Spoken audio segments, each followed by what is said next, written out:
नमस्कार दोस्तों। मृत्यु सृष्टि का वो कठोर और परम सत्य जिसके समक्ष हर महाबली, हर ज्ञानी और हर साम्राज्य के घुटने टिक जाते हैं। यह अत्यंत अकाट्य सत्य है। हाँ, अकाट्य सत्य। मृत्यु जो एक बार ले जाए उसे कोई वापस नहीं ला सकता। परंतु आज हम एक ऐसा प्रश्न पूछ रहे हैं जो आत्मा को झकझोर दे। क्या कोई मनुष्य अपने अगाध प्रेम को मृत्यु के घोर अंधकार से वापस खींच लाने के लिए अपनी ही श्वासों का, अपनी ही आयु का आधा हिस्सा दान करने का दुस्साहस कर सकता है? हे ईश्वर, अपनी आधी आयु का दान, ये तो अकल्पनीय है। सत्य कहा आपने।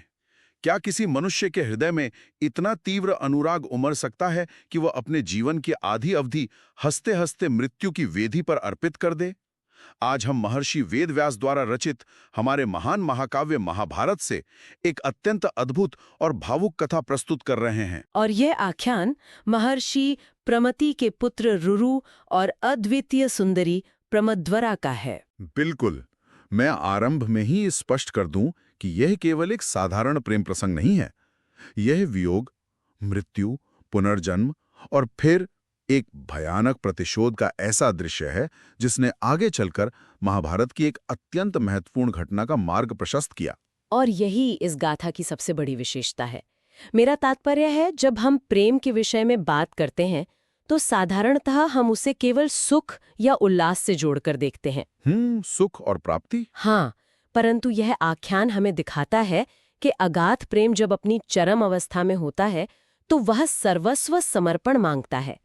एक और अटल और निष्ठुर मृत्यु है, और दूसरी ओर एक मनुष्य का अदम्य संकल्प जो सृष्टि के विधान को ही चुनौती देने के लिए तत्पर है। अद्भुत। आज के हमारे इस संवाद का उद्देश्य उस मनोविज्ञान को समझना है कि कैसे अकल्पनीय दुख मनुष्य को महान त्याग की ओर ले जाता है, और कैसे वही दुख यदि अनियंत्रित हो जाए तो एक शांत मनुष्य को निर्दयी संहारक भी बना सकता है। सत्य कहा।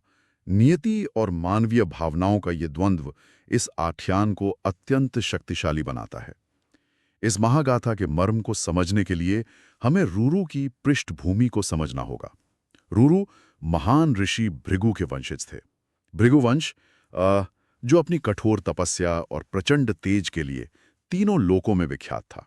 और उसी पवित्र वंश में महर्षि प्रमति का जन्म हुआ था। हाँ, और महर्षि प्रमति के पुत्र थे रुरु। रुरु कोई साधारण युवक नहीं थे। वे अत्यंत विद्वान, धर्मप्रिय और तेजस्वी थे। बचपन से ही ऋषियों के पावन आश्रम में रहते हुए उन्होंने शास्त्रों का अत्यंत गहन अध्ययन किया था। उनका संपूर्ण जीवन तप और अनुशासन से परिपूर्ण था। पूर्णतः अनुशासित। उनके मुखमंडल पर ब्रह्मचर्य का वह तेज था जो देखने वाले को नतमस्तक कर दे। परंतु यहाँ मेरा एक प्रश्न है। एक ऐसा युवक जिसने जीवन भर केवल संयम सीखा हो, वह अचानक इतनी तीव्र भावनाओं के भंवर में कैसे उलझ गया? यह एक बहुत ही विचारणीय प्रश्न है। हम बहुधा ये मान लेते हैं कि जो सन्यासी या तपस्वी है वो भावनाओं से मुक्त होता है। हाँ, ऐसा ही प्रतीत होता है। प्रता होती है। रुरु की वो एकाग्रता जब प्रेम में परिवर्तित हुई तो वो किसी साधारण मनुष्य के प्रेम जैसी दुर्बल नहीं रह सकती थी। ओहो, ये तो अत्यंत गूढ़ बात है। हाँ, सृष्टि का ये नियम है कि नियति हर मनुष्य की परीक्षा लेती है, और रुरु के जीवन में वो परीक्षा प्रमद्वरा के रूप में आई। और आप देखें, प्रमद्वरा के जन्म का रहस्य भी उतना ही विस्मयकारी है। प्रमद्वरा, ये नाम ही जैसे अपने भीतर एक अलौकिक आकर्षण समेटे हुए है। प्रमद्वरा का जन्म किसी साधारण मनुष्य के यहाँ नहीं हुआ था। वो गंधर्व विश्वावसु और स्वर की अप्सरा मेनका की पुत्री थी। गंधर्वों का आकर्षण और अप्सराओं का सौंदर्य। बिल्कुल। परंतु विडंबना देखिए कि जन्म के तुरंत पश्चात ही उस नवजात कन्या को एक एकांत वन में छोड़ दिया गया। एक अप्सरा की पुत्री को राजमहलों के स्थान पर वन का एकांत मिला। ये अत्यंत निष्ठुर प्रतीत होता है। ये कृत्य इसलिए निष्ठुर प्रतीत होता है क्योंकि हम इसे साधारण मानवीय दृष्टिकोण से देख रहे हैं। प्राचीन ग्रंथों में गंधर्व और अप्सराएं सांसारिक बंधनों से मुक्त माने जाते थे। वे गृहस्थ जीवन के लिए नहीं बने थे। सत्य कहा। उनका स्वभाव वायु के समान स्वतंत्र था। अतः मेनका उसे धरती पर छोड़कर अपने लोक लौट गई। परंतु प्रकृति कभी किसी को असहाय नहीं छोड़ती। उसी वन से गुजरते हुए परम ज्ञानी ऋषि स्थूलकेश की दृष्टि उस अबोध कन्या पर पड़ी। और ऋषि का हृदय करुणा से भर उठा। हाँ, उन्होंने उस कन्या को उठा लिया और अपने आश्रम में लाकर अपनी सगी पुत्री के समान उसका लालन पालन किया। और ऋषि स्थूलकेश के उस शांत वातावरण में प्रमदधरा बड़ी होने लगी। वह केवल सुंदर ही नहीं थी, अपितु सद्गुणों की साक्षात प्रतिमूर्ति थी। कहा जाता है कि उसकी सुंदरता स्वर्ग की अप्सराओं को भी लज्जित कर दे। अत्यंत मनमोहक रूप। और फिर वो दिन आया जिसे नियति ने सदियों पहले तय कर रखा था। एक शुभ दिन रुरु अपने पिता महर्षि प्रमति के साथ ऋषि स्थूलकेश के आश्रम पहुंचे। आश्रम में यज्ञ की अग्नि प्रज्वलित थी, वेद मंत्र गूंज रहे थे, और उसी पवित्र वातावरण के बीच रुरु की दृष्टि पहली बार प्रमोदवरा पर पड़ी। वो क्षण जैसे वहीं ठहर गया होगा। हाँ, वो क्षण वास्तव में ठहर गया। उस अलौकिक सौंदर्य और विनम्रता को देख ज्ञान के ज्ञाता रुरु पूरी तरह से मुग्ध हो गए। उनका तपस्वी हृदय प्रमोदवरा के उस पावन रूप के समक्ष नतमस्तक हो गया। प्रमोदवरा भी रुरु के उस तेजस्वी स्वरूप को देख अत्यंत प्रभावित हुई। इस मिलन की सुंदरता इसके विरोधाभास में है। ये केवल दो शरीरों का आकर्षण नहीं था, ये दो अत्यंत भिन्न पृष्ठभूमियों का अद्भुत संगम था। एक और विशुद्ध तपस्या और दूसरी ओर अप्सरा के रक्त से जन्मी कन्या। प्रकृति और वैराग्य का मिलन। निश्चित ही उन दोनों के बीच जो अनुराग उत्पन्न हुआ वो आत्मा का गहरा जुड़ाव था। जब ऋषि प्रमत्ति और स्थूलकेश ने उन दोनों के नेत्रों में इस पवित्र अनुराग को देखा तो उन्होंने सहर्ष विवाह की स्वीकृति दे दी। पूरा आश्रम उल्लास से भर गया। चारों ओर उत्सव की तैयारियां चल रही थीं। विवाह की घड़ियां अत्यंत निकट आ चुकी थीं। परंतु क्या समय के उस अदृश्य चक्र को ये निर्बाध सुख स्वीकार था? कदाचित नहीं। भाग्य अपनी सबसे कठोर चाल चलने वाला था। विवाह से मात्र कुछ दिन पूर्व की बात है। प्रमोदवरा अपनी सखियों के साथ वन में पुष्प चुनने गई थी। सखियों का हास परिहास गूंज रहा था। वातावरण में केवल उल्लास था। तभी खेलते समय प्रमोदवरा का सुकोमल पैर सूखे पत्तों के नीचे छिपे एक अत्यंत विषैले सर्प पर जा पड़ा। हे ईश्वर, काल का वह दूत वहीं घात लगाए बैठा था। सर्प ने पलक झपकते ही उसे डस लिया। विष इतना भयंकर और तीव्र था कि प्रमोदवरा को संभलने का एक क्षण भी नहीं मिला। वह वहीं मूर्छित होकर गिर पड़ी। सब कुछ अकस्मात ही समाप्त हो गया। हाँ, कुछ ही पलों में उसकी श्वासें रुक गईं। जो शरीर कुछ क्षण पूर्व जीवन से भरा था, वो अब पूरी तरह से निर्जीव और शांत पड़ा था। जब ये हृदय विदारक समाचार रुरु तक पहुंचा तो मानो उनके सिर पर आकाश टूट पड़ा। उस क्षण की पीड़ा की था लेना किसी भी सामान्य मनुष्य के लिए असंभव है। रुरु, जो हर परिस्थिति में शांत रहते थे, वे पूरी तरह से टूट गए। बिल्कुल टूट गए। यहाँ हमें मानव मनोविज्ञान का एक सूक्ष्म तथ्य समझना होगा। जब एक अत्यंत अनुशासित व्यक्ति का नियंत्रण टूटता है तो उसका विलाप भी उतना ही भयानक होता है। आघात जब गहरा हो तब मनुष्य सृष्टि के हर नियम को चुनौती देने के लिए सन्नद्ध हो जाता है। और रुरु ने ठीक ऐसा ही किया। वे प्रमोदवरा के निर्जीव शरीर के पास बैठकर इस कदर विलाप करने लगे कि कठोर पाषाण भी पिघल जाए। उन्होंने चीखते हुए देवताओं का आह्वान किया। उनका क्रंदन स्वर्ग तक पहुंचा होगा। हाँ, उन्होंने अपने संपूर्ण तपोबल की दुहाई देते हुए कहा, हे देवताओं, यदि मेरा प्रेम सच्चा है तो मेरी प्रमोदवरा को वापस लौटा दो। मैं इस वियोग को सहन नहीं कर सकता। वो एक सच्चे प्रेमी की आत्मा से निकली हुई वो भयानक चीख थी जिसने स्वर्गलोक की नींव तक को हिला दिया। देवताओं का सिंहासन डोलने लगा। उनके उस प्रचंड अनुराग को देखकर देवता भी द्रवित हो उठे। और तब उस घने वन में देवताओं के प्रतिनिधि के रूप में एक देवदूत प्रकट हुआ। देवदूत का प्रकट होना कोई साधारण घटना नहीं थी। देवदूत का तेज उस पूरे वन में फैल गया। उसने अत्यंत शांत परंतु कठोर स्वर में रुरु को संबोधित किया। मृत्यु के नियम अटल जो हैं। सत्य। उसने कहा, हे रुरु, प्रमोदवरा की मृत्यु निश्चित थी। मृत्यु के पश्चात किसी भी जीव को उसके पुराने शरीर में वापस जीवित करना प्रकृति के नियमों के सर्वथा विरुद्ध है। यह संभव नहीं है। रुरु की आंखें निराशा से भर गई होंगी। परंतु तभी देवदूत ने एक ऐसा प्रस्ताव रखा जिसने सृष्टि के सारे नियम पलट दिए। देवदूत ने कहा, एक मार्ग है।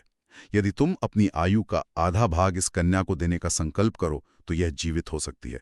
यहाँ मैं इस प्रसंग को थोड़ा स्पष्ट करना चाहूंगी। आयु या श्वासें कोई भौतिक संपत्ति नहीं है। प्राचीन वैदिक दर्शन में आयु को तप, पुण्य और प्राण ऊर्जा का एक अत्यंत पवित्र संचित कोष माना जाता था।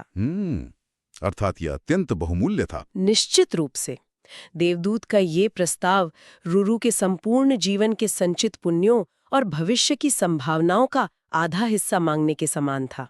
ये कोई छोटा प्रस्ताव नहीं था। और मुझे सबसे अधिक विस्मय इसी बात पर होता है कि रुरु ने एक क्षण भी विचार नहीं किया। दोस्तों, उस देवदूत के मुख से ये वाक्य पूरा निकला भी नहीं था कि रुरु ने बिना एक भी क्षण की प्रतीक्षा किए तत्काल उत्तर दिया, मैं अपनी आधी आयु प्रमद्वारा तो देने के लिए पूर्णतः तैयार हूं। अद्भुत त्याग। उन्होंने कहा, इसी क्षण मेरी श्वासें उसे दे दी जाएं। क्या कोई मनुष्य अपने जीवन को लेकर इतना निश्चिंत हो सकता है? ये रुरु का तत्काल निर्णय ही तो ये सिद्ध करता है कि सच्चा प्रेम कभी मोलभाव नहीं करता। रुरु के लिए प्रमद्वरा के बिना 100 वर्ष का लंबा जीवन भी एक भयंकर श्राप के समान था। और उसके साथ बिताया गया एक क्षण अमरता के समान। हाँ, देवताओं ने रुरु के उस अदम्य संकल्प को स्वीकार किया। नियति के अत्यंत कठोर नियमों को उस दिन अनुराग के आगे झुकना ही पड़ा। देवताओं की शक्ति से रुरु की आयु का आधा हिस्सा निकाला गया और प्रमद्वरा के निर्जीव शरीर में प्रवाहित कर दिया गया। एक गहरा सन्नाटा छा गया और फिर धीरे धीरे प्रमद्वरा के शरीर में उष्णता लौटने लगी। उसने अपनी आंखें खोल दी। वह जीवित हो उठी। प्रमद्वरा जीवित हो उठी थी। जब उसने आंखें खोली तो सामने रुरु खड़े थे। दोनों की आंखों में हर्ष के वे अश्रु थे जो शब्दों में बयां नहीं किए जा सकते। यह मृत्यु पर प्रेम की एक अलौकिक विजय थी। शीघ्र ही आश्रम में पुनः मंगल गीत गूंजने लगे। हाँ, और दोनों का विवाह अत्यंत धूमधाम से संपन्न हुआ। सब कुछ अत्यंत सुखद प्रतीत हो रहा था। परंतु कथा यहां समाप्त नहीं होती। सत्य कहा आपने। ये आख्यान अब एक अत्यंत ही गहरे और अंधकारमय मार्ग की ओर मुड़ने वाला है। प्रमद्वरा तो जीवित हो गई, परंतु रुरु ने जो आघात सहा था वो इतनी सरलता से मिटने वाला नहीं था। वो दृश्य उनके मस्तिष्क में छप चुका था। बिल्कुल। प्रमद्वरा का वो निर्जीव शरीर, उस आघात ने रुरु के भीतर एक ऐसे भयंकर क्रोध को जन्म दिया जिसने उनके तपस्वी स्वरूप को पूरी तरह से निकल लिया। प्रमद्वरा की मृत्यु का एकमात्र कारण उस विषैले सर्प को मानते हुए रुरु के भीतर सर्पों के प्रति एक ऐसी ज्वाला धधक उठी जो बुझने का नाम ही नहीं ले रही थी। उन्होंने एक अत्यंत भयानक संकल्प लिया। संहार का संकल्प। हाँ, वे सर्पों का अंधाधुंध संहार करने लगे। वन में, पर्वत पर, मार्ग में, जहां भी उन्हें कोई सर्प दिखाई देता, वे तुरंत उसे अपने डंडे से पीट-पीट कर मार डालते। उनका ऋषि स्वभाव पूरी तरह से तिरोहित हो गया था। देखते ही देखते रुरु सर्प जाति के सबसे खूंखार शत्रु बन गए। उनका केवल एक ही लक्ष्य रह गया था, सर्पों का समूल नाश। अब मेरा प्रश्न ये है कि जो व्यक्ति प्रेम में इतना महान त्याग कर सकता है, वो अचानक इतना क्रूर कैसे हो गया? ये अत्यंत स्वाभाविक प्रश्न है। स्वाभाविक अवश्य था, परंतु न्याय संगत नहीं। ये इस कथा का सबसे महत्वपूर्ण और दार्शनिक भाग है। कृपया से विस्तार से बताएं। यह दृश्य हमें दिखाता है कि कैसे एक प्रेमी हृदय जब अनियंत्रित दुख और प्रिय वस्तु को खो देने के भय से ग्रसित होता है तो प्रतिशोध में कितना अंधा हो सकता है। रुरु उन सर्पों को नहीं मार रहे थे, वास्तव में वे अपने उस भय को मार रहे थे जिसका अनुभव उन्होंने प्रमद्वरा की मृत्यु के समय किया था। ओहो, अपनी शक्तिहीनता को छिपाने के लिए संहार का मार्ग। सत आघात और पीड़ा मनुष्य की बुद्धि को भ्रष्ट कर देते हैं। रुरु भूल गए थे कि जिस सर्प ने प्रमद्वरा को डसा था वह केवल अपनी प्रकृति का पालन कर रहा था। उस एक सर्प के कृत्य के लिए संपूर्ण सर्प जाति का वध करना घोर अन्याय था। क्रोध मनुष्य के विवेक का सबसे बड़ा शत्रु है। निश्चित ही यह हमारी दृष्टि को इतना संकुचित कर देता है कि व्यक्तिगत पीड़ा के समक्ष हमें किसी और की पीड़ा या निर्दोषों के प्राण दिखाई ही नहीं देते। और ये अंधा क्रोध तब तक चलता रहा जब तक कि उनके जीवन में वो निर्णायक क्षण नहीं आ गया। एक दिन वन में भटकते हुए रुरु ने एक अत्यंत विशाल और विचित्र सर्प को देखा। क्रोध से अंधे रुरु ने तुरंत अपना डंडा उठाया और प्राणघातक प्रहार करने के लिए दौड़े। और तभी वो चमत्कार हुआ। हाँ, वे बस प्रहार करने ही वाले थे कि वो सर्प पीछे हटा और स्पष्ट मनुष्य की भाषा में बोल उठा। उसने कहा, रुक जाओ रुरु, मुझ पर प्रहार मत करो, मैं कोई साधारण सर्प नहीं हूं। रुरु का हाथ हवा में ही रुक गया। वे आश्चर्यचकित रह गए। एक सर्प जो मनुष्य की भाषा बोल रहा था। वो वास्तव में सहस्रपात नाम के एक महान ऋषि थे जिन्हें एक श्राप के कारण सर्प की योनि प्राप्त हुई थी। ऋषि सहस्त्रपात?